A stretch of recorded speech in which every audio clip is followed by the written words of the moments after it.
Hello everyone, Vinayak classes Prayagraj के YouTube channel पर मैं दीप्ति सिंह आप सभी का हार्दिक स्वागत करती हूं।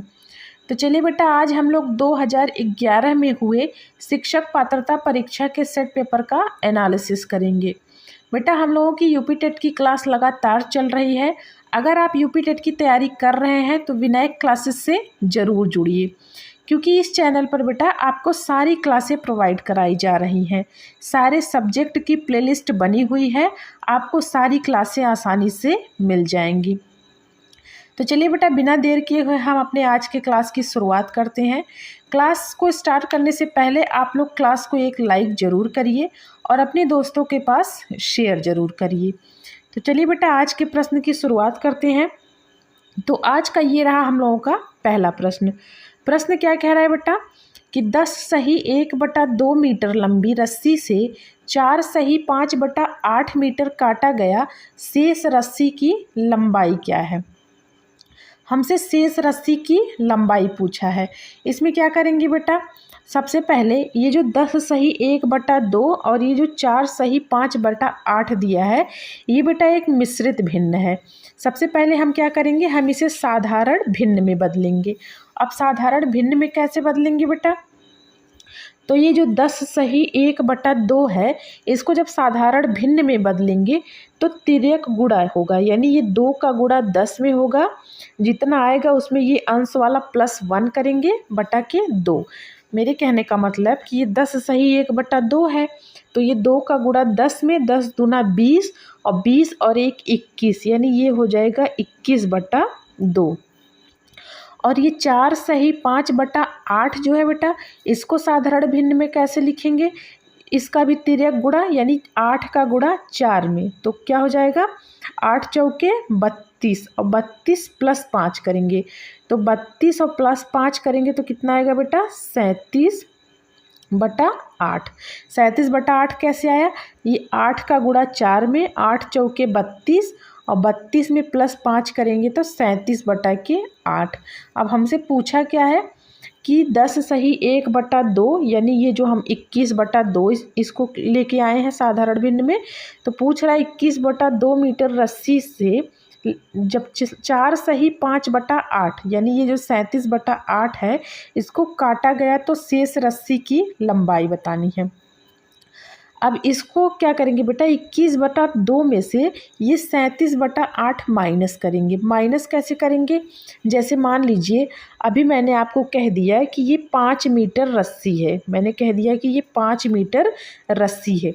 इसमें से 2 मीटर रस्सी मैंने काट कर निकाल दिया है। ये 2 मीटर रस्सी, ये मान लीजिए 2 मीटर है, इसको मैंने काट कर निकाल दिया। अब शेष रस्सी जो बची है उसकी लंबाई कितनी है, आप कहेंगे 3 मीटर। 3 मीटर कैसे पता चला आपको, पूरी रस्सी बेटा 5 मीटर थी, 5 में से जब 2 निकाल दिए तो 3 बचा। 3 कैसे पता चला, ये 5 में से हम लोग 2 माइनस किए, तभी तो ये बची वाली रस्सी जो शेष रस्सी बची है इसकी लंबाई पता चल पाई। तो ठीक वैसे ही हम लोग इस प्रश्न में भी करेंगे। 21/2 मीटर रस्सी है लंबी और उसमें से 37/8 मीटर कट गई, तो जो शेष रस्सी बची है उसकी लंबाई हमें मिल जाएगी जब इन दोनों को हम माइनस करेंगे। तो माइनस कैसे करेंगे बेटा, अब इस भिन्न को हल कैसे करेंगे, सबसे पहले इनके हर का लसा लेते हैं। तो 2 और 8 का लसा कितना आएगा 8। अब हर का भाग हर में, यानी 2 का भाग जब 8 में करेंगे तो 4 बार जाएगा और 4 का गुणा इस अंश में करेंगे तो 21 का गुणा जब 4 में करेंगे तो 4 × 4 = 4, 4 दूना के 8। आगे माइनस है, माइनस लगा देंगे। अब हर का भाग हर में, यानी 8 का भाग 8 में करेंगे तो 1 बार जाएगा और 1 का गुणा इस अंश में करेंगे तो 37 का गुणा 1 में कितना आएगा 37। अब बेटा 84 - 37, यानी 84 में से जब हम लोग 37 को माइनस करेंगे तो आएगा कितना बेटा 47 आएगा, और नीचे बटा 8 है तो बटा 8 लिख लेंगे। अब 47/8 ये जो हमारा आंसर आया है, ये ऑप्शन में किसी भी ऑप्शन में नहीं है। तो अब हमें क्या करना है, ये ऑप्शन देखिए, ये मिश्रित भिन्न में दिया हुआ है, तो ये 47/8 हम लोगों का आया है, इसे हमें मिश्रित भिन्न में बदलना होगा। तो मिश्रित भिन्न में कैसे बदला जाएगा, ये हो गया 8 × 5 = 40 और 7 जो है वो शेषफल बचा, तो 7 ऊपर लिखेंगे और नीचे बटा 8, यानी जो हमारी शेष रस्सी है उसकी लंबाई कितनी आ गई, 5 सही 7 बटा 8, यानी कि ऑप्शन बी हमारा बिल्कुल सही हो जाएगा। तो चलिए बेटा प्रश्न संख्या 2 देखते हैं। 2 क्या कह रहा है कि 37.188 इसमें भाग देना है 3.6 से, तो ये हो गया 37.18 बटा 3.6। अब दशमलव हटाने के लिए सबसे पहले क्या करेंगे बेटा, ये 37.188 ऐसे पूरा लिख देंगे बटा ये बेटा 3.6 के बीच से दशमलव हटा देंगे, लेकिन ऊपर अंश में देखिए कि ये दशमलव के बाद 3 अंक है, यानी हमें हर में भी दशमलव के बाद 3 अंक लिखना होगा। तो 3 अंक कैसे लिखेंगे, एक अंक ये 6 है ही और इसके बाद 2 जीरो बढ़ा देंगे, या तो आप डायरेक्ट ऐसे कर लें कि अंश में जितने अंक मतलब दशमलव के बाद जितना अंक है हर में उतने अंक के बाद 0 लिख लेंगे, यानी दशमलव के बाद जो अंक है और जितने अंक की कमी हो रही है उतना 0 बढ़ा देंगे। और अगर आप इसको डिटेल में समझना चाह रहे हैं तो ये देखिए 37.188 बटा 3.6 है। तो इसमें क्या करेंगे बेटा, इसमें हमें क्या करना होता है कि ये दशमलव के बाद जितने अंक दिए हों उतनी बार 0 बढ़ाकर हमें उतने अंक से गुणा करना होता है। तो ये 1000 से ऊपर नीचे हम लोग गुणा कर देंगे। गुणा जब करेंगे तो ये 3 0 है तो 3 अंक पर दशमलव ये हट जाएगा और नीचे 3.6 का गुणा जब आप लोग 1000 में करेंगे तो ये 3600 आ जाएगा। तो अब क्या करेंगे बेटा, अब हम लोग डायरेक्ट लिख सकते हैं, इतना ये तीना पाचा करने की ज़रूरत है नहीं। तो दशमलव हटाने के लिए हम क्या करेंगे, दशमलव के बाद जितना अंक है हर में उतना अंक 0 बढ़ा देंगे, यानी दशमलव के बाद यहाँ 6 एक ही अंक है, 2 अंक की कमी है तो हम लोग 2 0 बढ़ा देंगे। अब ये हो गया बेटा 37,188 बटा 3600। तो अब इसमें भाग कैसे करेंगे, अब इसमें भाग करने के लिए सबसे पहले हम बेटा 12 से काटते हैं। 12 से ये हो जाएगा 12 तिया के 36, 2 0 उतार लेंगे और ये हो जाएगा ये 12 तिया के 36, 1 बचा 37, तो ये 11 हो गया। तो 11 में भाग जाएगा नहीं, 0 बढ़ा के 8 उतारेंगे तो 12 नवा 108, 10 बचा, 10 ये आगे 8 फिर से 12 नवा 108। अब ये कितना आ गया बेटा, ये हो गया 3099 बटा के 300। अब क्या करेंगे बेटा, अब इसमें हम लोग 3 से भाग करते हैं। तो 3 से जब भाग करेंगे तो ये हो जाएगा 3 एकन्नम 3 100 और 3 एकन्नम 3 0, 3 तिया के 9, 3 तिया के 9, ये आ गया बेटा 1033 बटा के 100 बटा 100, यानी 1033 में जब हम लोग 100 से भाग करेंगे तो 2 अंक पर दशमलव लगेगा, यानी 2 अंक बाएं जाएगा, तो ये हो जाएगा 10.33। जब 1033 में 100 से भाग करेंगे तो बेटा दशमलव लगेगा 2 अंक बाएं जाके, यानी ये हर में 2 0 है तो अंश में 2 अंक बाएं जाकर दशमलव लगेगा, तो ये 10.33 हो जाएगा। तो 10.33 किस ऑप्शन में है, ऑप्शन बी में, यानी कि हमारा ऑप्शन बी जो है बिल्कुल सही हो जाएगा। तो चलिए बेटा प्रश्न संख्या 3 देखते हैं। 3 क्या कह रहा है, 999 तथा 3000 के बीच 4 अंकों वाली कितनी संख्याएं हैं। अब सबसे पहले बेटा ये जो के बीच है, ये जो प्रश्न में लिखा रहे के बीच, तो इसका मतलब होता है कि को छोड़कर का मतलब किनारे वाले को, यानी बोथ साइड। ये जो जैसे ये कह रहा है प्रश्न में कि ये 999 से ये कह रहा है कि 3000 के बीच, के बीच का मतलब को छोड़कर, तो को छोड़कर कहने का आशय क्या है कि ये 999 और 3000 इनको छोड़कर ये जो बीच वाली संख्या है इसमें बतानी है कि 4 अंकों वाली कितनी संख्याएं आएंगी। जैसे फॉर एग्ज़ाम्पल ये हो गया कि मैंने आपको कह दिया कि ये ए है और ये बी है, ए बी के बीच में जैसे ये ए हो गया, 1 2 3 4, मान लीजिए ये 5 लोग हैं, 5 लोग बैठे हैं, किनारे किनारे ए भी हैं। अगर मैं आपको कह दूं कि ए और बी के बीच कितने विद्यार्थी हैं, तो आप लोग क्या कहेंगे कि ए और बी के बीच कितने विद्यार्थी हैं? 3 विद्यार्थी। यानी ए और बी को आप छोड़ दिए, तभी तो बताए कि ए और बी के बीच में कितने विद्यार्थी हैं। तो बस सेम चीज़ इस प्रश्न में भी है।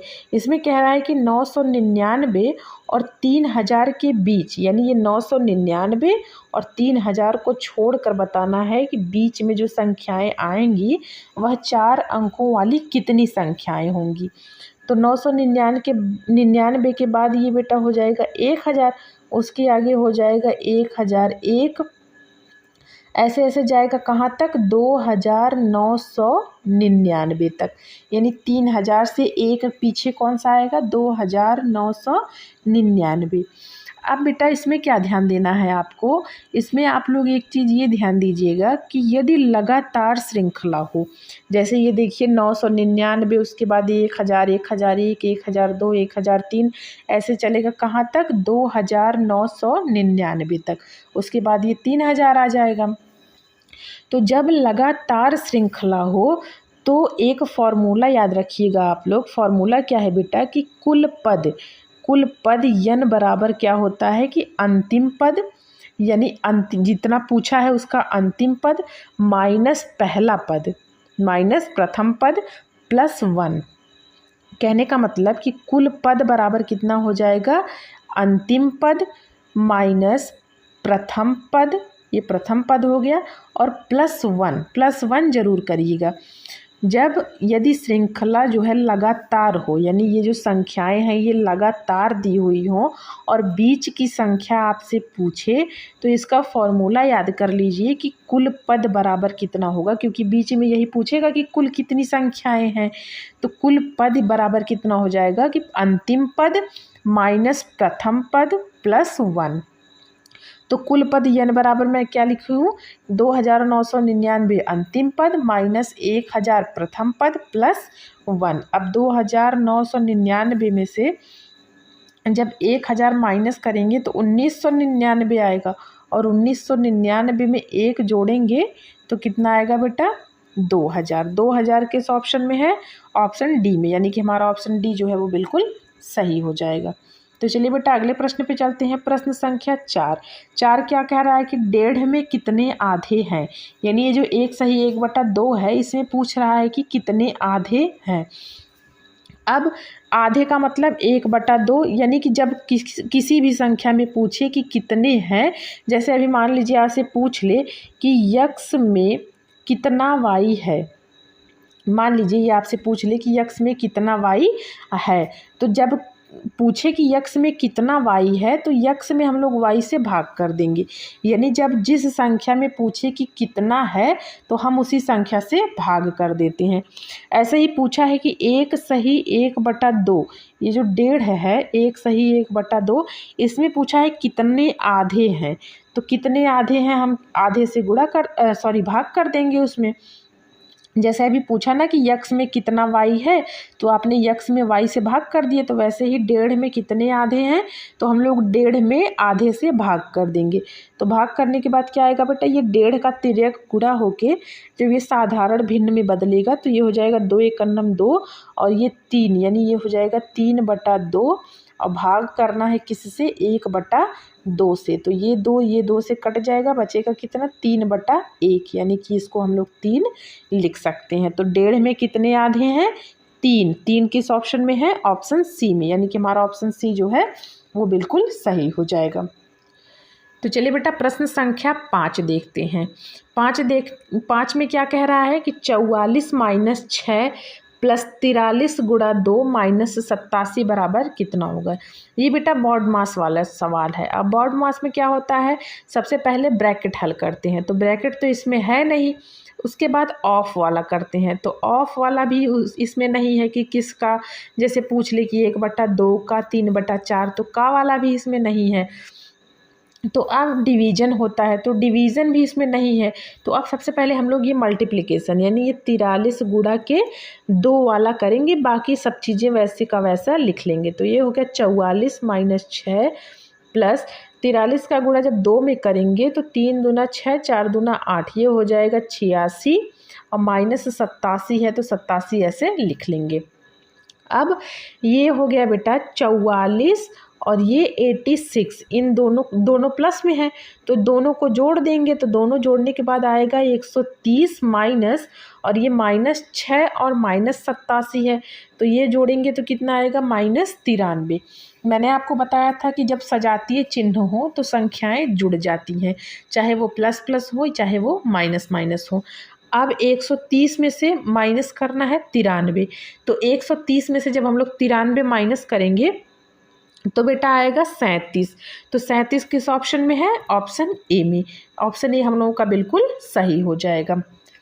बेटा 2011 में जो पेपर सेट हुआ था वो सबसे आसान पेपर हुआ था, यानी अब तक जो यूपी टेट में जितनी भी परीक्षाएं हुए हैं शिक्षक पात्रता परीक्षा की, उनमें से सबसे आसान पेपर कौन सा था? 2011 वाला।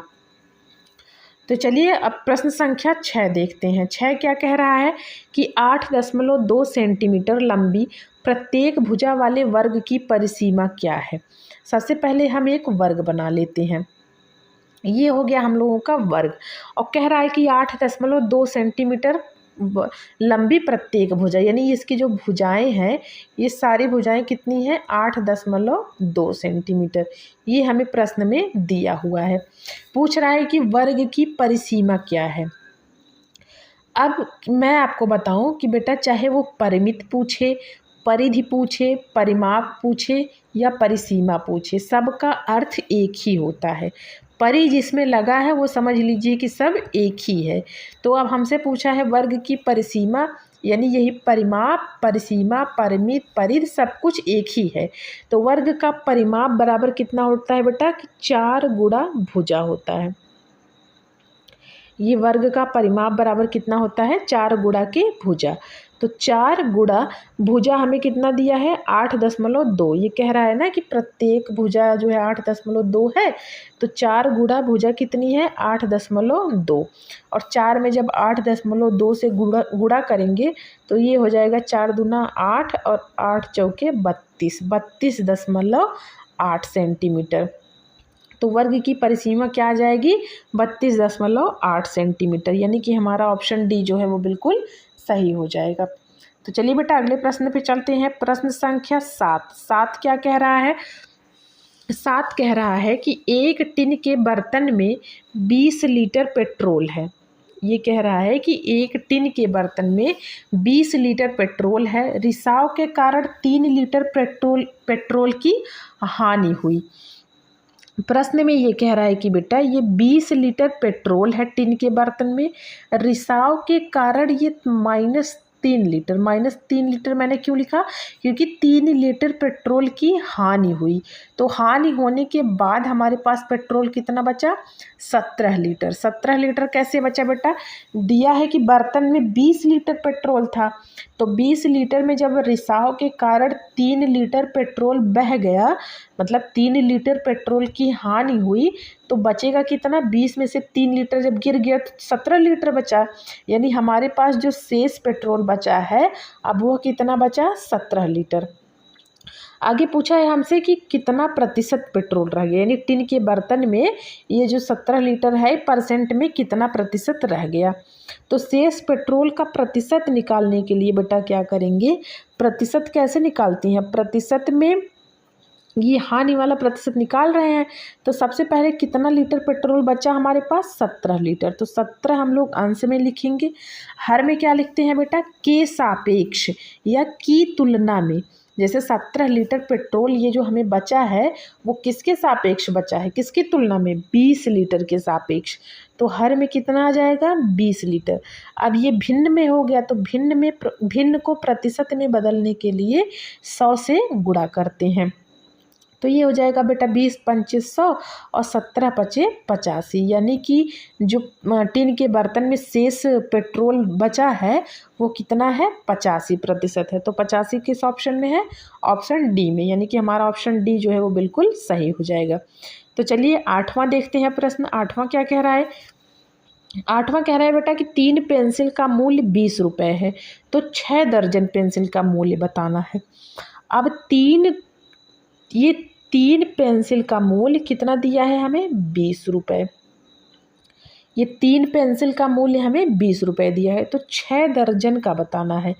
अब 6 दर्जन क्या होगा बेटा, ये 6 दर्जन में कितनी संख्याएं होंगी, एक दर्जन में 12 संख्याएं होती हैं। जैसे अगर आप लोग कहें कि 1 दर्जन केला हम ले आए हैं, तो 1 दर्जन केले में कितने केले होते हैं, 12 केले होते हैं, यानी 1 दर्जन में संख्याएं 12 होती हैं।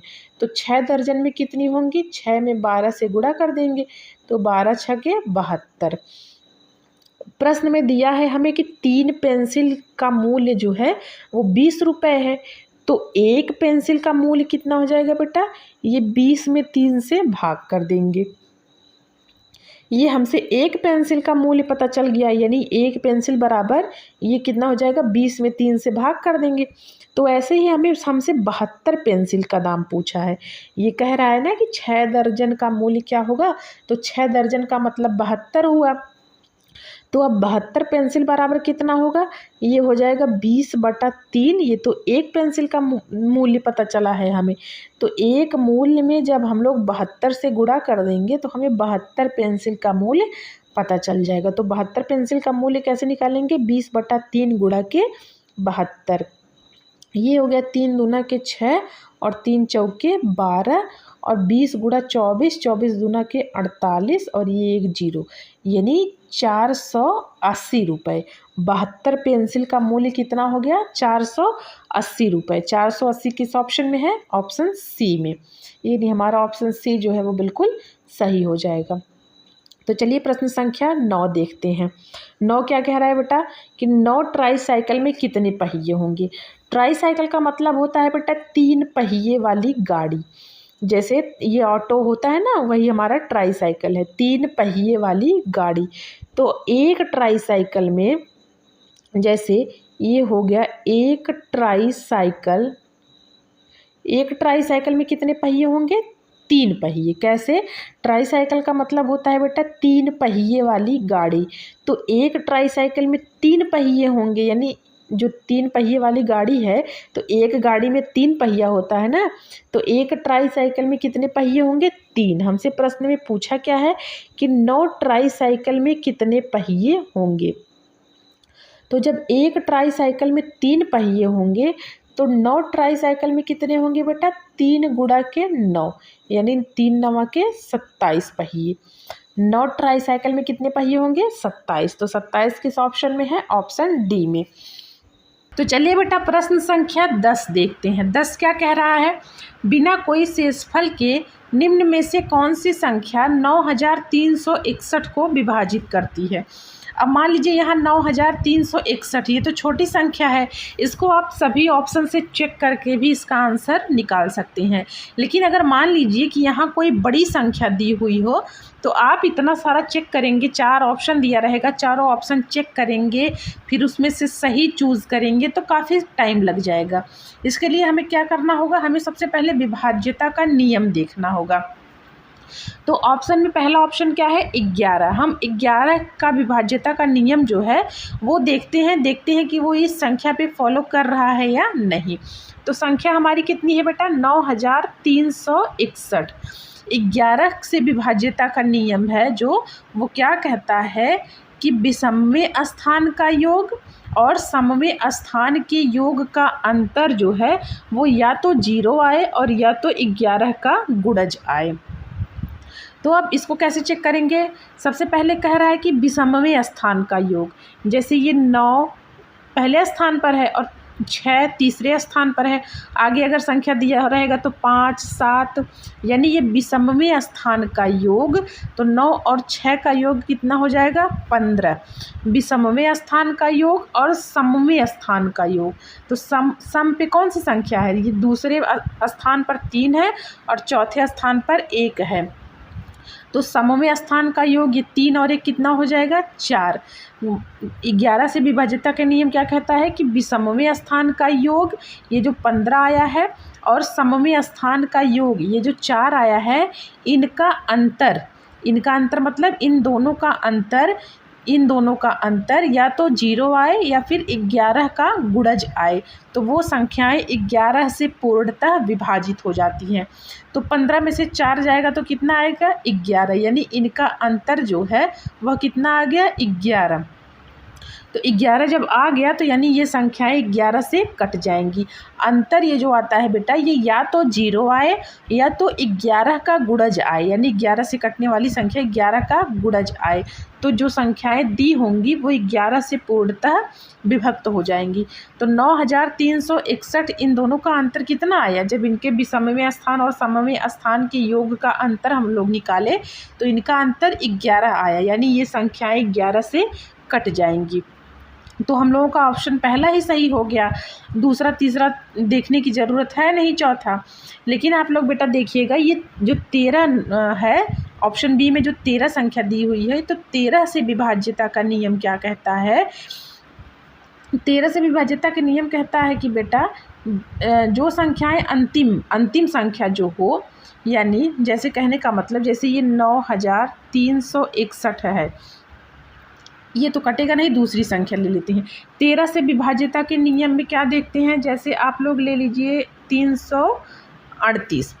अब इसमें क्या देखना है कि अंतिम अंक 338 में कौन सा है? 8, यानी अंतिम अंक में गुणा 4 करना है प्लस जो बाकी संख्या है वो कर देना है। बाकी संख्या कौन सी है? ये 33 बची है ना, बाकी संख्या प्लस 33 कर देना है।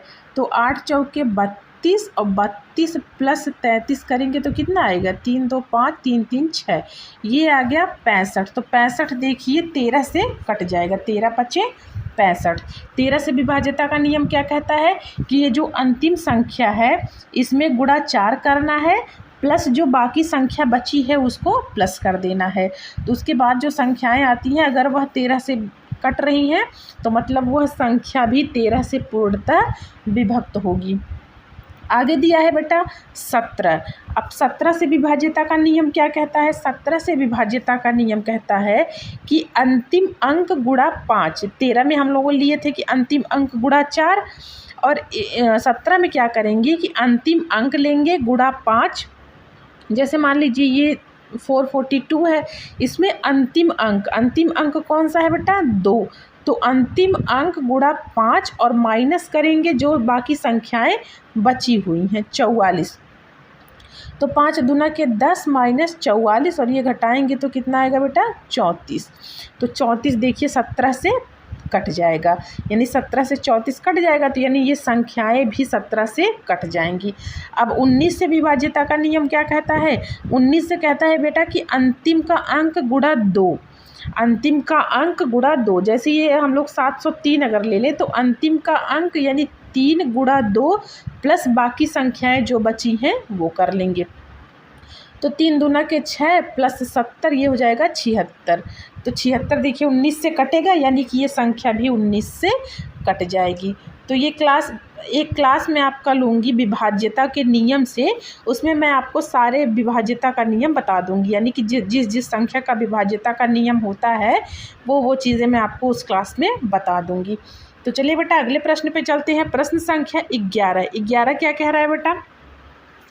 11 कह रहा है कि एक आयताकार टंकी की लंबाई 6 मीटर तथा चौड़ाई 2.4 मीटर और गहराई 1 मीटर है, तो आधी भरी हुई टंकी में जल का आयतन होगा। हमें बताना है कि जो टंकी है उसमें जल जो है वो आधा भरा हुआ है, तो उसका आयतन बताना है कि कितना आएगा। तो आयतन बराबर क्या होता है बेटा? जैसे ये अगर हम लोग लिखें तो आयतन बराबर होता है लंबाई गुणा चौड़ाई गुणा ऊंचाई, ये आयतन बराबर होता है। आयतन बराबर होता है बेटा लंबाई गुणा चौड़ाई गुणा ऊंचाई। तो जो टंकी का आयतन होगा, ये जो टंकी में जो टंकी की क्षमता है वही टंकी का आयतन होगा। तो प्रश्न में हमसे कह रहा है कि टंकी जो जिसका आयतन पूछा है वो कह रहा है कि टंकी आधी भरी हुई है। जैसे मान लीजिए ये टंकी है, ये सिर्फ आधी भरी हुई है, यानी ये आधी ही भरी हुई है। तो अगर पूरी टंकी भरी होती तो पूरी टंकी जब भरी होती है तो जल उसका आयतन कितना होता, लंबाई गुणा चौड़ाई गुणा ऊंचाई। जो टंकी का आयतन है वही टंकी की क्षमता है।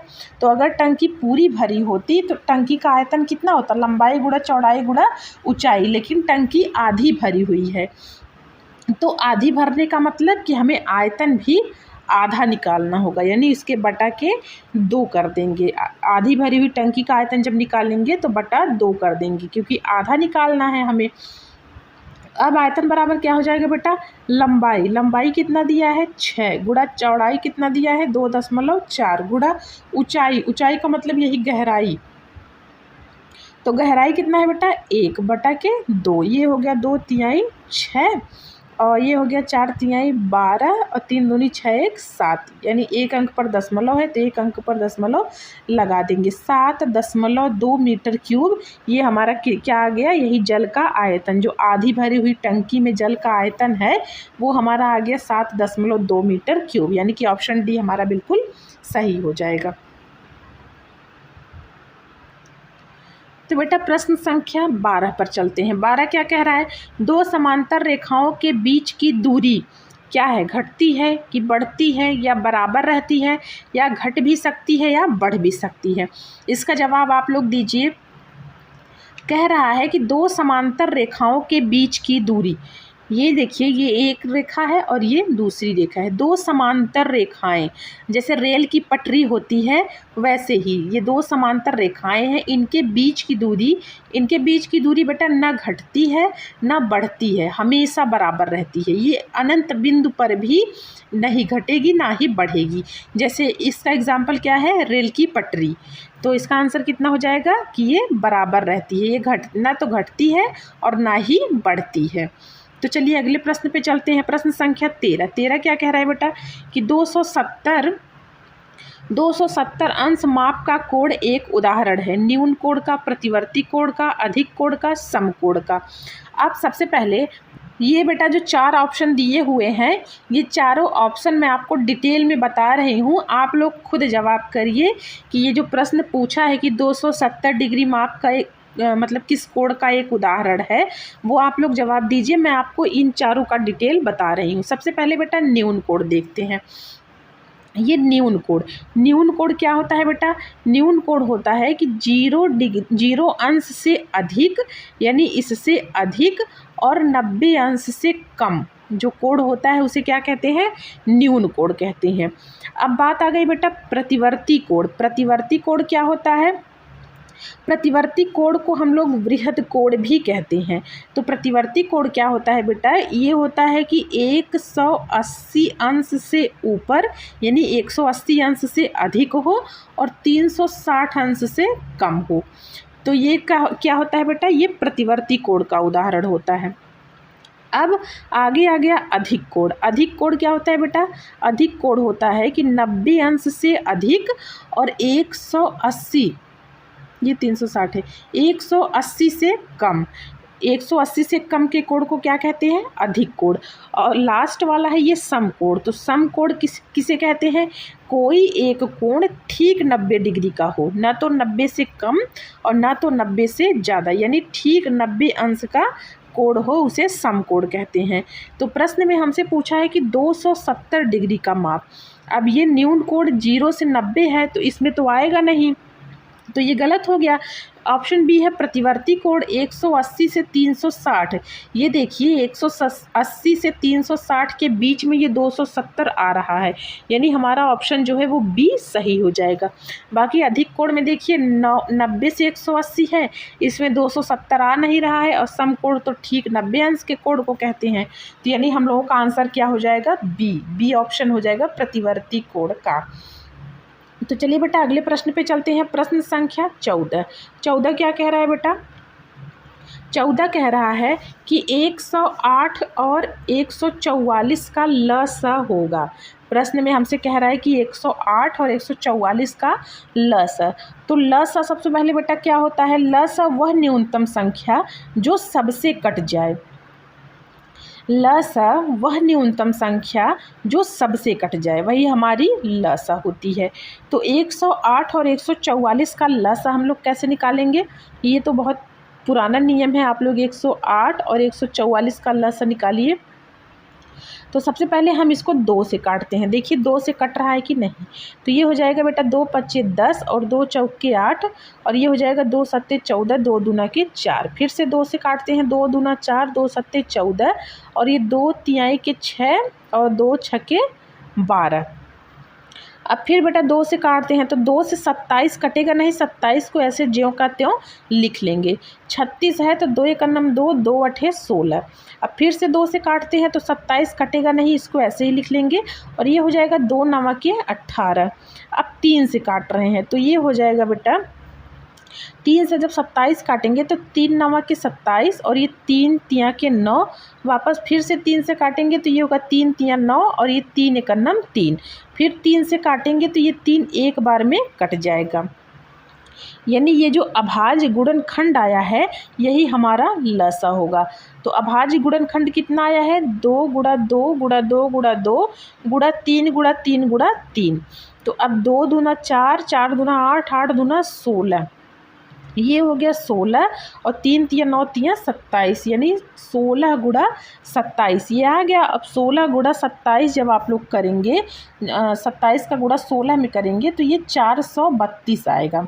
आप लोग गुणा करके देखिएगा, जब 16 गुणा 27 करेंगे तो कितना आएगा? 432। और 432 किस ऑप्शन में है? ऑप्शन डी में, यानी हमारा ऑप्शन डी जो है वो बिल्कुल सही हो जाएगा।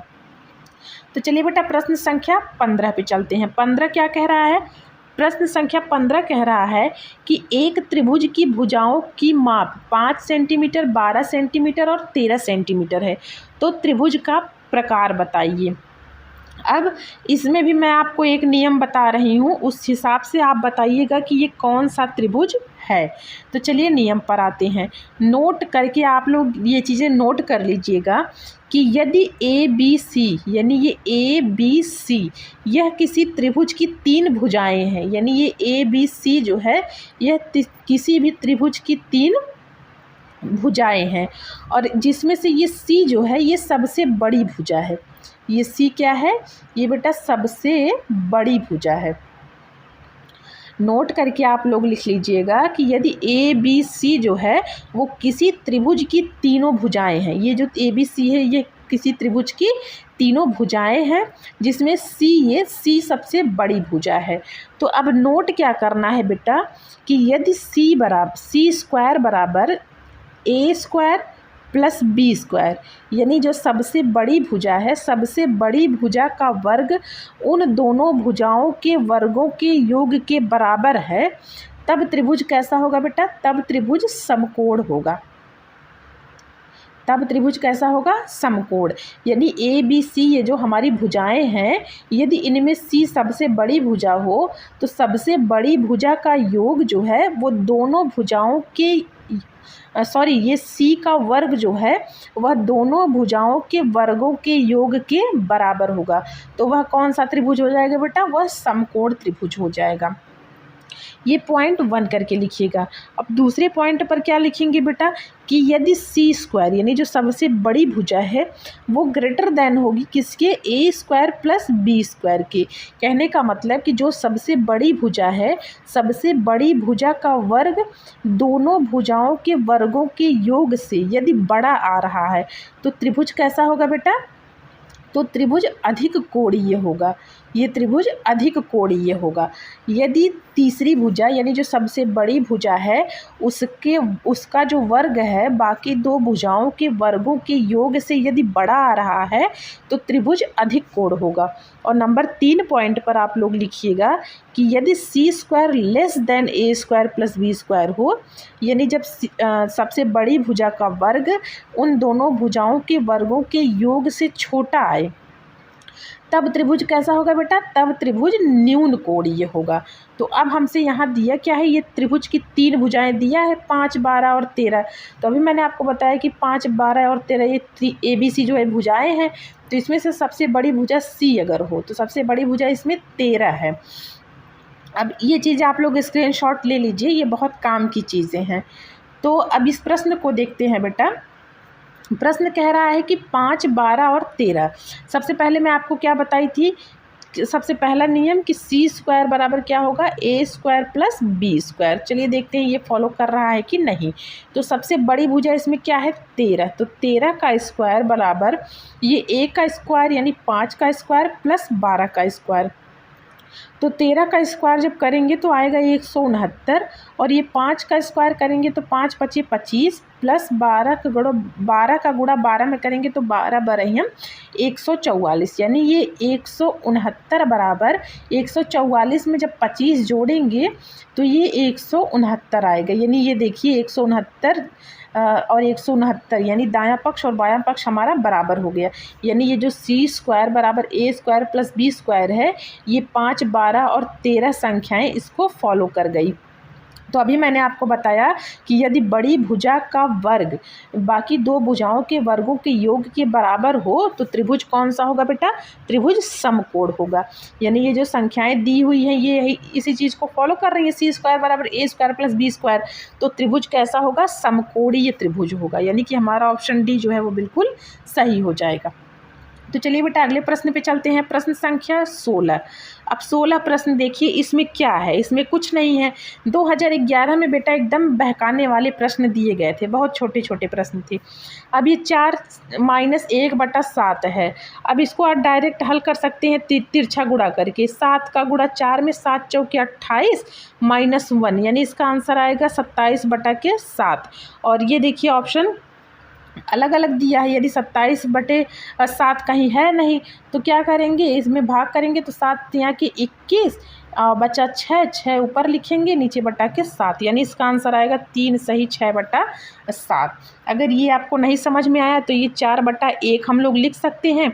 अब इसका एलसीएम लेंगे इसके हर का, तो हर का भाग हर में 1 का भाग 7 में करेंगे, 7 बार जाएगा और जितनी बार जाता है उसका अंश में गुणा करते हैं तो 7 चौके 28 माइनस, अब हर का भाग हर में यानी 7 का भाग 7 में देंगे तो 1 बार जाएगा, 1 का गुणा 1 में करेंगे तो 1 आएगा। अब 28 में से 1 निकला, बचा कितना 27/7। अब इसको भाग करेंगे जब 27 में 7 से तो 7 तियाँ 21 और 6 शेष बचा तो 6 ऊपर लिख देंगे बटा 7, 3 सही 6/7। ये हमारा ऑप्शन डी जो है वो बिल्कुल सही हो जाएगा। तो चलिए बेटा प्रश्न संख्या 17 पे चलते हैं। 17 क्या कह रहा है, 17 प्रश्न कह रहा है कि -0.008 का घनमूल क्या है। घनमूल में बेटा क्या करते हैं हम लोग, ट्रिपलेट बनाते हैं, त्रिक समूह बनाते हैं। जैसे वर्गमूल में हम लोग स्क्वायर होता है तो वर्ग में जो वर्गमूल होता है उसमें हम लोग जोड़ा बनाते हैं, यानी 2-2 का जोड़ा बनाते हैं। और घनमूल में क्या होता है कि त्रिक समूह बनाते हैं, 3-3 का जोड़ा बनाते हैं। अभी कुछ टाइम के लिए ये 0.00 ये सब हटा दें तो अगर सिर्फ 8 बच रहा है तो 8 को हम लोग 2 गुणा 2 गुणा 2 लिख सकते हैं। 2 दूना 4 दूना 8, यानी ये त्रिक समूह देखिए ये 3 का जोड़ा बन गया ना। यानी 8 का जब हम लोग घनमूल करेंगे तो ये सिर्फ एक बार 2 लिखेंगे। घनमूल से जब 8 को बाहर निकालेंगे तो सिर्फ एक बार 2 लिखेंगे। तो अब इस प्रश्न में क्या कह रहा है कि -0.008, यानी ये -0.008, इसका हमें क्या निकालना है, घनमूल। घनमूल का मतलब ये घनमूल निकालना है, घनमूल का ये चिन्ह है। अब इसको क्या करेंगे बेटा, घनमूल निकालने के लिए ये घनमूल वाला सिंबल हम लोग लगा देंगे। अब ये जो -0.008 है इसको आप -0.2 गुणा -0.2 गुणा -0.2, जब आप -0.2 का गुणा -0.2 में करेंगे जो आएगा फिर उसका गुणा -0.2 करेंगे तो ये आ जाएगा -0.008 आ जाएगा। अब देखिए जैसे यहाँ 3 बार 2 था तो 3 बार 2 को हमने 1 बार 2 लिखा यानी त्रिक समूह बनाया। वैसे ही देखिए ये -0.2 यहाँ 3 बार है तो जब इसका त्रिक समूह बना देंगे तो ये जो घनमूल का चिन्ह लगा है क्यूब रूट, इससे क्यूब रूट से जब ये बाहर संख्याएं आएंगी तो एक बार आएंगी, यानी -0.2 ये हमारा आंसर हो जाएगा। तो -0.2 किस ऑप्शन में है? ऑप्शन सी में, यानी कि हमारा ऑप्शन सी जो है वो बिल्कुल सही हो जाएगा। तो चलिए बेटा प्रश्न संख्या 18 देखते हैं। 18 क्या कह रहा है बेटा कि मार्टिन के पास कुछ मार्बल हैं, उनमें से उसने 14 खो दिए, फिर भी उसके पास 6 रह गए। तो आरंभ में उसके पास कितने मार्बल थे? हमने क्या माना? हमने माना कि मार्टिन के पास यक्स मार्बल थे। ये प्रश्न में दिया है ना कि मार्टिन के पास कुछ मार्बल हैं, तो कुछ कितने मार्बल हैं वो हमें पता नहीं है, तो हमने मान लिया कि मार्टिन के पास यक्स मार्बल हैं। अब ये कह रहा है कि उसने 14 खो दिए, यानी ये जो यक्स मार्बल थे उसमें से उसने 14 खो दिए। तो 14 माइनस करेंगे बराबर उसके पास फिर भी कितने मार्बल रह गए? 6। जैसे अभी मैं आपसे कह दूं कि आपके पास 5 रुपए है, आपने 2 रुपए कहीं खो दिए, 2 रुपए कहीं गिरा दिए, तो आपके पास कितना बचा? आप कहेंगे 3 रुपया। तो 3 आपको कैसे पता चला कि 5 रुपए आपके पास था और 2 रुपए जब गिरा दिए तो आपने 5 में से 2 माइनस किया, तभी तो ये 3 का पता चला। तो वैसे ही कह रहा है कि उसके पास यक्स मार्बल थे, यक्स में से उसने 14 खोए, तो 14 हम लोग माइनस किया, अब उसके पास बचा कितना? फिर भी उसके पास 6 रह गए, तो बराबर 6। अब यक्स बराबर क्या हो जाएगा बेटा? ये 6 और 14 का जब हम लोग पक्षांतर करेंगे तो +14 हो जाएगा। तो यक्स बराबर 14 6 कितना हो गया? 20। यानी कि मार्टिन के पास जो है आरंभ में कितने मार्बल थे? यक्स का मान 20 आ गई, यानी उसके पास 20 मार्बल थे। तो ऑप्शन सी हम लोगों का बिल्कुल सही हो जाएगा। तो चलिए बेटा प्रश्न संख्या 19 देखते हैं। 19 क्या कह रहा है बेटा कि संक्रिया 9 + 7 भाग में 4 गुणा के 5 बराबर क्या होगा? ये बेटा बॉड मास वाला सवाल है। तो बॉड मास में हम लोग सबसे पहले क्या करते हैं? ब्रैकेट सॉल्व करते हैं। तो यहाँ देखिए 9 + 7, इसमें देखिए छोटा ब्रैकेट लगा है, तो सबसे पहले हम लोग ब्रैकेट सॉल्व करेंगे। तो 9 7 कितना होगा बेटा? 16। आगे जैसे है वैसे हम लोग लिख देंगे। अब इसके आगे क्या करेंगे? अब ब्रैकेट के बाद क्या होता है बॉड मास में? ब्रैकेट, उसके बाद ऑफ। तो ऑफ वाला तो इसमें कोई सवाल है नहीं। उसके बाद क्या होता है बेटा? डिवीज़न, भाग करते हैं। तो 16 में जब 4 से भाग करेंगे तो 16/4 ऐसे लिख सकते हैं, और ये हो गया 4 चौके 16। तो ये बचा कितना बेटा? 4 × 5, यानी 4 पंचे 20। तो 20 हमारा आंसर आ गया। 20 किस ऑप्शन में है? ऑप्शन बी में। तो ऑप्शन बी हमारा बिल्कुल सही हो जाएगा। तो चलिए बेटा प्रश्न संख्या 20 देखते हैं। 20 क्या कह रहा है?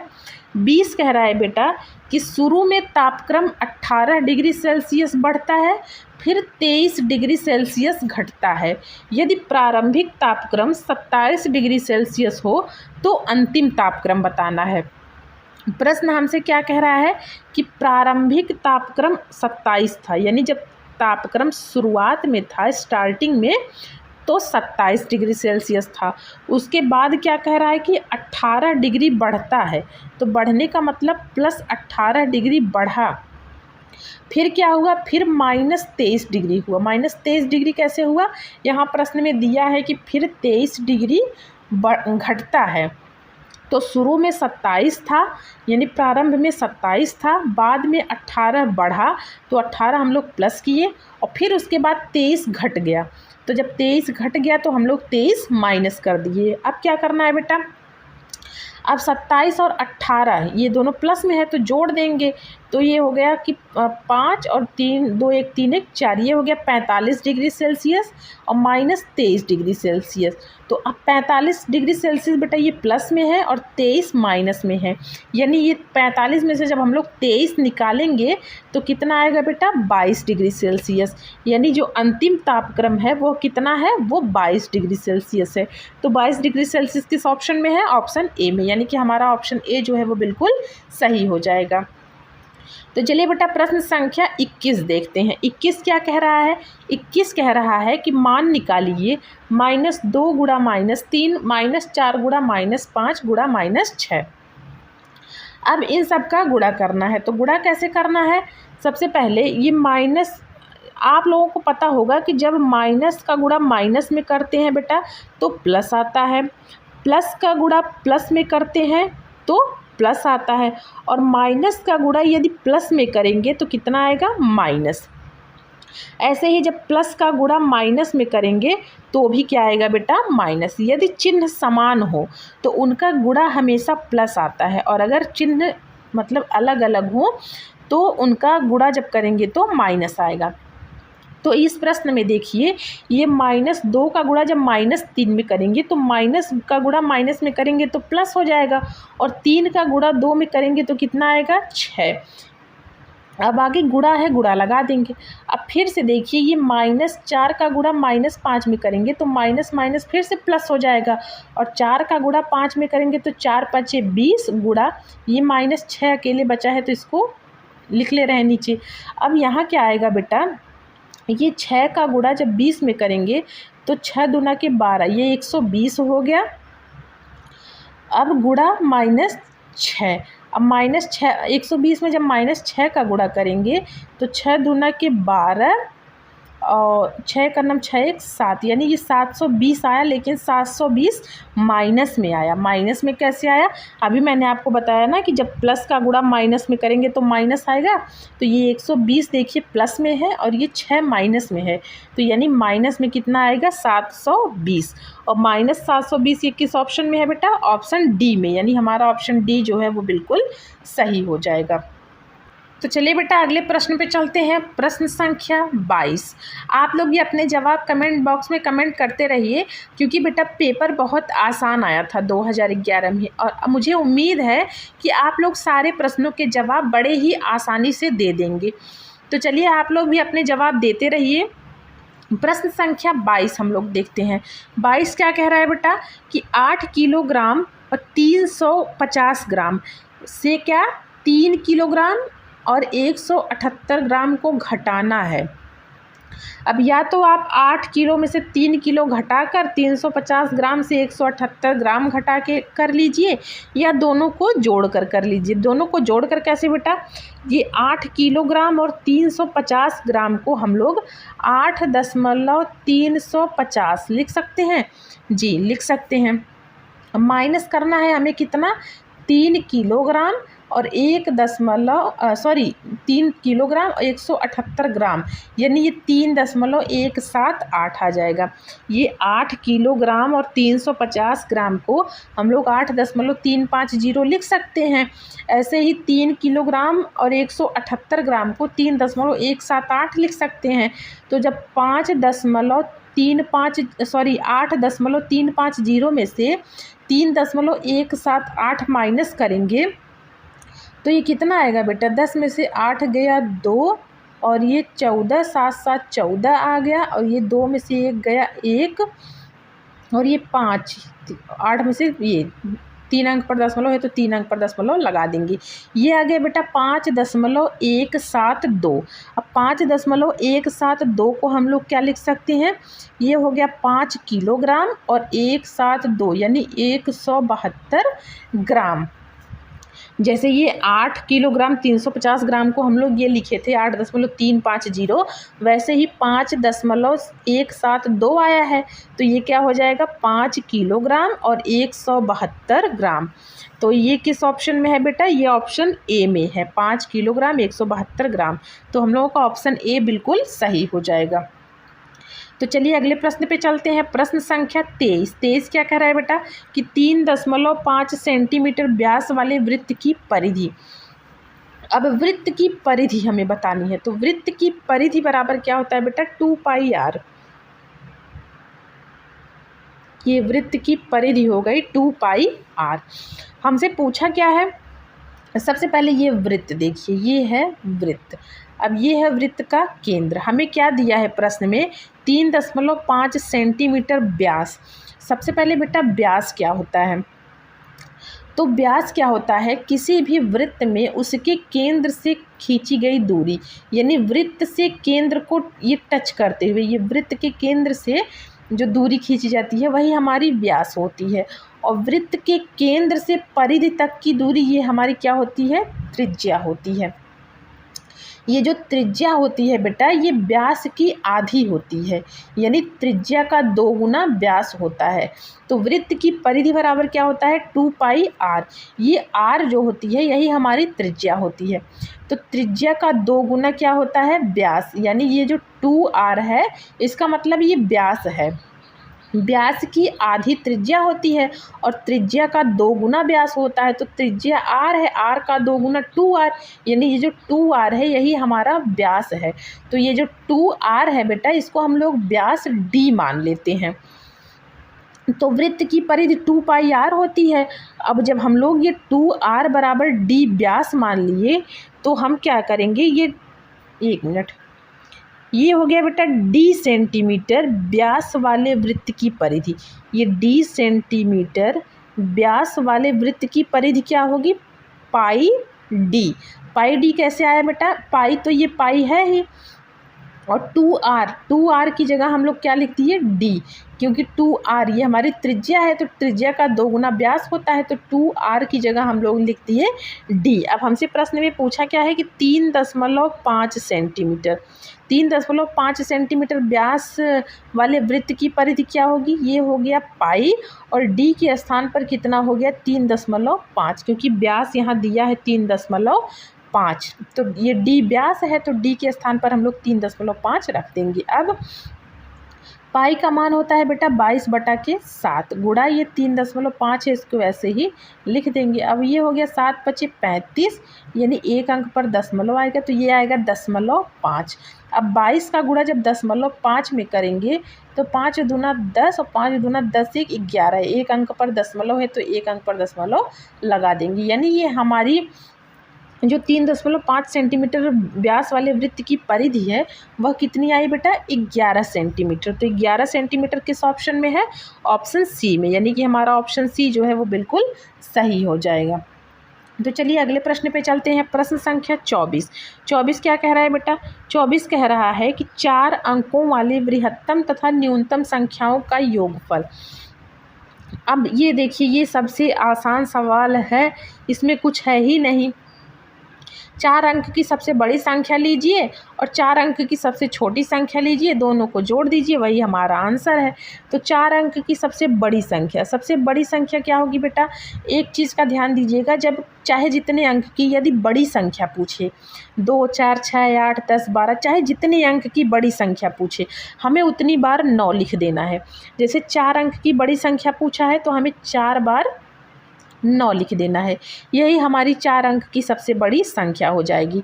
अब छोटी संख्या अगर पूछे, वो चाहे 1 अंक की हो, 2 अंक की हो, 3 अंक की हो, कितने भी अंक की यदि छोटी संख्या पूछे तो 1 लिखिए और 1 को गिनते हुए, यानी इस 1 को भी गिनना है, 1 को गिनते हुए उतना अंक 0 बढ़ाइए। जैसे 4 अंक की छोटी संख्या पूछा है तो हम 3 0 ही बढ़ाएंगे, 4 0 नहीं बढ़ाएंगे, क्योंकि 1 को लेकर हमारी संख्या 4 अंक पूरी होनी चाहिए। तो जब 3 0 बढ़ाएंगे तो ये 1 हो जाएगा, तो 4 अंक की छोटी संख्या हम लोगों की मिल जाएगी।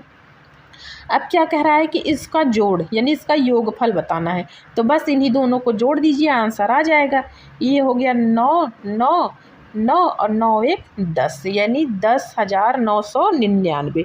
ये हमारा ऑप्शन बी में है, तो ऑप्शन बी हम लोगों का बिल्कुल सही हो जाएगा। तो अब बेटा चलिए 25 प्रश्न पे चलते हैं। प्रश्न संख्या 25 क्या कह रहा है बेटा कि भिन्न को आरोही क्रम में सजाने का विन्यास है, यानी ये जो भिन्न दिया हुआ है इसको हमें आरोही क्रम में सजाना है। आरोही क्रम का क्या मतलब होता है बेटा कि पर्वतारोही, जैसे नीचे से ऊपर, यानी ये जैसे ये कोई संख्या है, आरोही क्रम में सजाना है तो सबसे पहले सबसे छोटी, फिर उससे बड़ी, फिर उससे बड़ी, फिर उससे बड़ी, ऐसे ये सीक्वेंस चलता रहेगा। तो ये भिन्न हमें दिया है, इसको कह रहा है कि आरोही क्रम में सजाइए। अब इसमें से हम किसी भी एक ऑप्शन से सारे भिन्न को लिख लेते हैं। जैसे ऑप्शन ए से मैं लिख रही हूँ, ये हो गया 3/8, ये हो गया बेटा 5/6, ये हो गया 2/3 और ये हो गया 5/3। 9। अब सबसे पहले क्या करेंगे, इसको आप कई तरीके से हल कर सकते हैं, इसका एलसीएम लेके या इनको दशमलव में बदल कर। तो जैसा आपको आसान लगे आप वैसे ही करिए, लेकिन मैं आपको बता रही हूँ एलसीएम लेकर, क्योंकि बेटा अभी 3/8, 5/6, 2/3, 5/9 ये बहुत छोटी छोटी संख्याएँ दी हुई हैं। अभी यही अगर बड़ी संख्या दे दी जाए तो भाग करना, उसको दशमलव में बदलना थोड़ा सा मुश्किल काम हो जाएगा।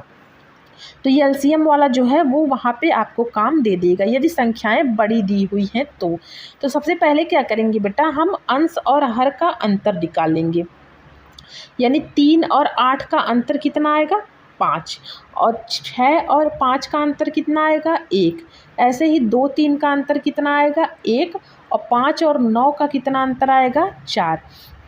अब इसके बाद अंतर निकालने के बाद हम लोग क्या करेंगे कि जो अंतर आया है, अंतर कितना आया है, ये 5, 1, 1 और 4, इनका हम लोग बेटा लसा लेंगे। ये जो 5, 1, 1, 4 आया है, ये जो भिन्न होती है उसका सबसे पहले अंतर निकालेंगे, उसके बाद जो अंतर आया है उसका हम लोग लसा लेंगे। तो 5, 1, 1, 4 का लसा जब लेंगे तो ये कितना आएगा बेटा, 20। अब 20 आ गया।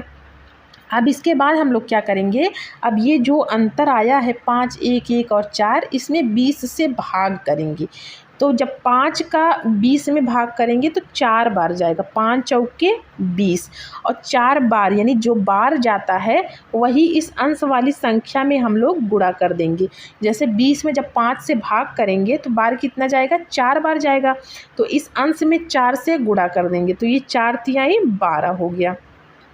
अब सेम वैसे यहाँ करेंगे, 1 में 20 से भाग करेंगे तो 20 बार जाएगा, और 20 का गुणा जब हम लोग 5 में करेंगे तो कितना आएगा, 5 दूना 10, ये 20 पंचे 100 हो गया।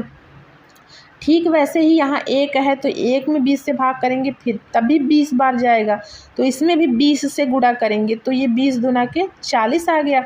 अब ये 5 वाला है तो ये 4 है बेटा, 20 में जब 4 से भाग करेंगे तो 5 बार जाएगा, 4 पंचे 20 और 5 का गुणा इस अंश में करेंगे तो हो जाएगा 5 पचे 25। अब 25 आ गया। अब हमें संख्या कौन सी मिल गई बेटा, हमें संख्या मिल गई 12, और ये 100, ये 40 और ये 25। हमसे कह रहा है कि आरोही क्रम में सजाइए। आरोही क्रम का मतलब जो सबसे पहले लिखेंगे वो जो सबसे छोटा होगा, तो सबसे छोटा कौन सा है, 12। अब ये ऑप्शन में है, ये 12, 100, 40, 25 ये नहीं दिया रहेगा। अब ये इस भिन्न को कैसे हम लोग देखेंगे, सबसे छोटा इसमें कौन सा है बेटा, 12। तो 12 किसके स्थान पर आया है, ये देखिए 3/8 के स्थान पर आया है, यानी 3/8 जो है ये 3/8 के स्थान पर आया है। अब दूसरे नंबर पे छोटा कौन सा है, ये 25। तो 25 किसके स्थान पर आया है, 5/9 के स्थान पर आया है। उसके बाद तीसरे नंबर पर ये 40 है, तो 40 किसके स्थान पर आया है, 2/3 के स्थान पर।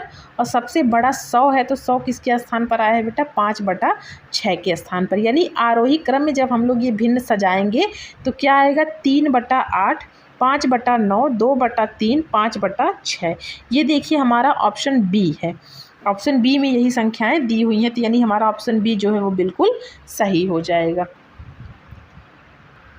तो चलिए बेटा प्रश्न संख्या 26 देखते हैं। 26 क्या कह रहा है बेटा, 26 कह रहा है सरल कीजिए 1/3 प्लस 7/9 भागे ये 7/10 गुणा 1 सही 1/4।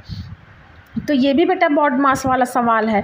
अब इसको कैसे हल करेंगे, बॉड मास में सबसे पहले हम लोग ब्रैकेट सॉल्व करते हैं। तो ब्रैकेट कैसे सॉल्व करेंगे, ये हो गया 1/3 प्लस 7/9, इसको ऐसे ही ज्यों का त्यों लिख देंगे।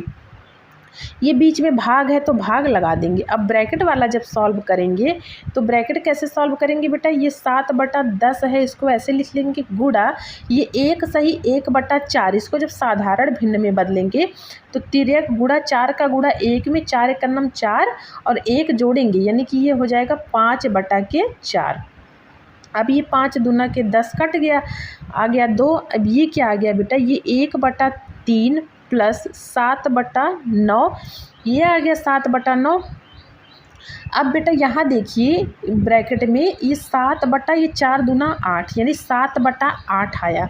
तो भाग में 7 बटा 8 है, इसको जब हम लोग गुणा में करेंगे तो आपको पता है कि भाग जो है गुणा का प्रतिलोम होता है, यानी ये संख्याएं उलट कर लिख दी जाएंगी। यानी जो 7 बटा 8 है इसको हम लोग बेटा 8 बटा 7 लिख देंगे। अब इस 7 से ये 7 कट गया, बचा कितना हमारे पास 1 बटा 3 प्लस ये 8 बटा 9 बचा।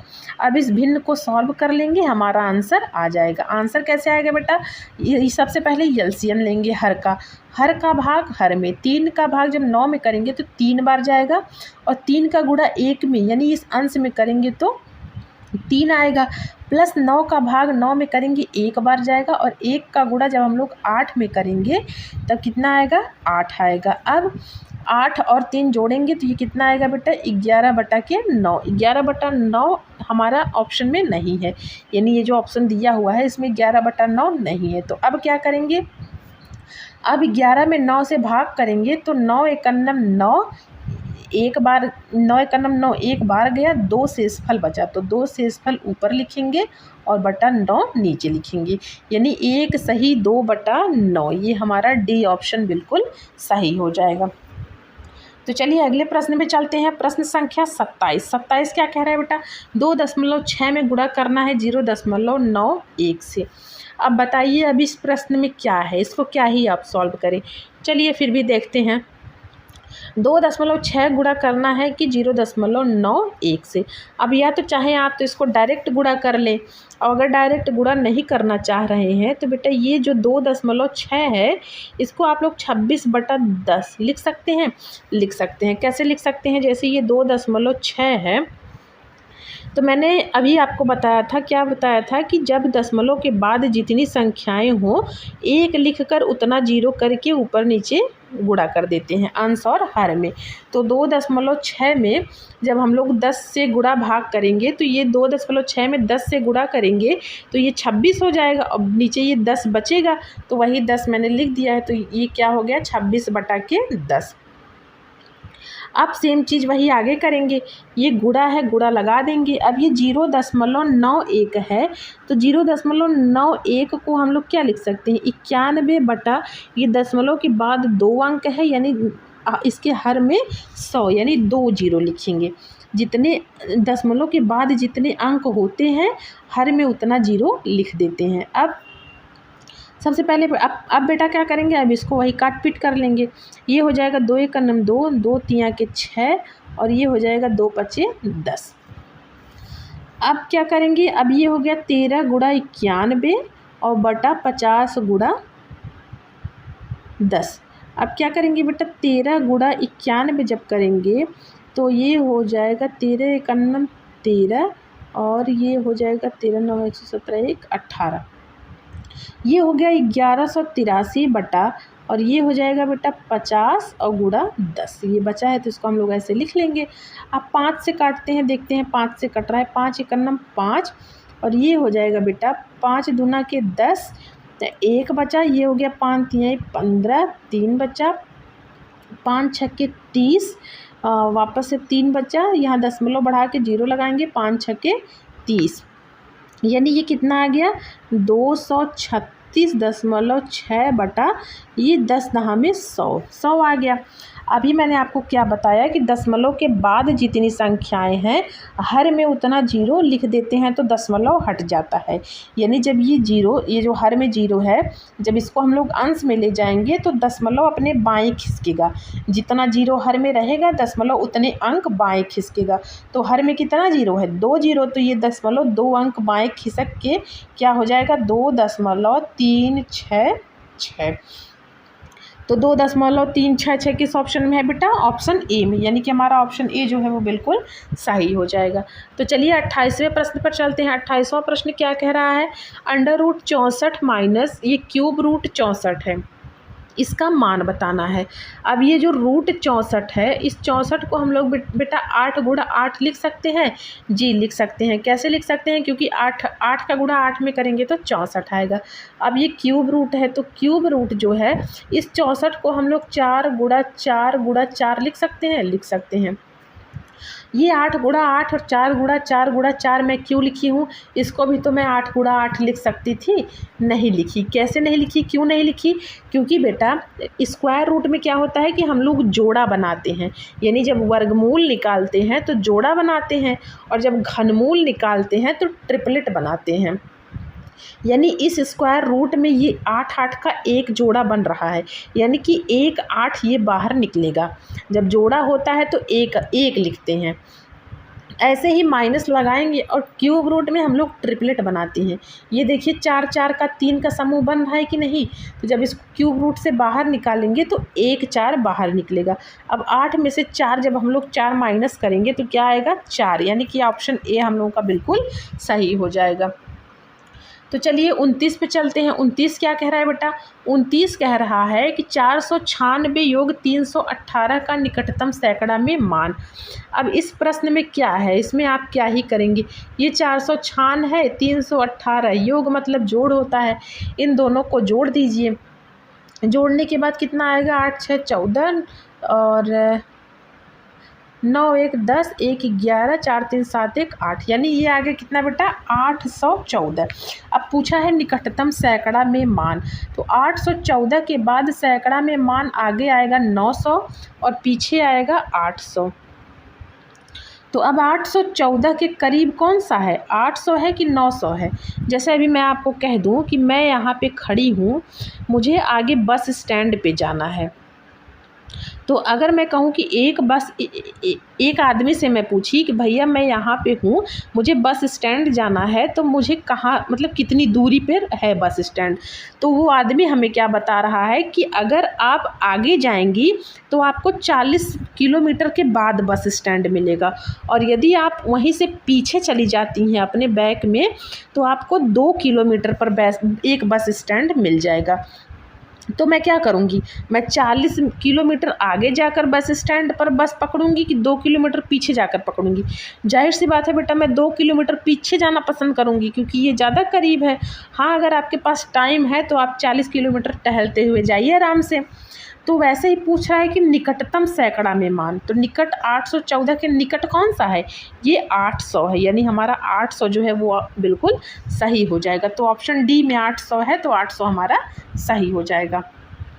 तो अब बेटा 30वें प्रश्न पर चलते हैं, यानी कि इस सेट का, ये जो 2011 में हुए शिक्षक पात्रता परीक्षा का ये जो सेट पेपर है, उसका ये बेटा आखिरी प्रश्न है। आखिरी प्रश्न था, इसलिए मैंने बहुत आसान प्रश्न रखा है चुन चुन के। अब 2 सही 1/4 प्लस 3/4 है, तो अब 2 सही 1/4 को तिर्यक गुणा करके साधारण भिन्न में बदलिए। 4 दूनी 8 1 9/4 और ये प्लस 3/4। मैंने आपको बताया था बेटा कि अगर हर समान हो तो हर को एक बार लिखकर अंश को डायरेक्ट जोड़ देते हैं। तो ये 9 3 कितना हो गया? 12/4, और ये 4 तिहाई 12, यानी आंसर हमारा कितना आ गया? 3। 3 किस ऑप्शन में है बेटा? ऑप्शन डी में, यानी हमारा ऑप्शन डी जो है वो बिल्कुल सही हो जाएगा। तो बेटा 2011 के सेट पेपर के हमारे जो ये प्रश्नों की श्रृंखला है वो अब हमारी यहीं समाप्त होती है। प्रश्न बहुत ही आसान आए थे। अब तक जितनी भी शिक्षक पात्रता परीक्षा हुई है उसमें से सबसे आसान प्रश्न 2011 का रहा है। तो उम्मीद करती हूँ कि आपको सारे प्रश्न बहुत ही अच्छे से समझ में आए होंगे। यदि आपको मेरी वीडियो अच्छी लगती हो तो आप वीडियो को एक लाइक ज़रूर किया करिए। और बेटा अगर किसी भी प्रश्न में कोई भी डाउट रहा करे या आप मुझसे कुछ भी पूछना चाहते हैं तो आप कमेंट ज़रूर किया करिए।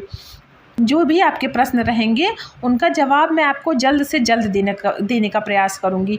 और बेटा एक चीज़ का हमेशा ध्यान रखिएगा कि आप लोग ट्रिक के चक्कर में बहुत ज़्यादा मत पड़िएगा, क्योंकि सभी प्रश्न जो ट्रिक होते हैं वो सभी प्रश्नों में काम नहीं करते हैं। कभी कभी ट्रिक धोखा दे जाते हैं। तो हमें सबसे पहले एकदम बेसिक जानना है, ट्रिक तो बाद की बात है। बेसिक अगर आपका मजबूत रहेगा तो ट्रिक तो आप अपने आप ही निकाल लेंगे। तो चलिए बेटा आज के लिए इतना ही। मिलती हूँ एक नई क्लास में एक नई जानकारी के साथ। आप सभी का बहुत बहुत धन्यवाद।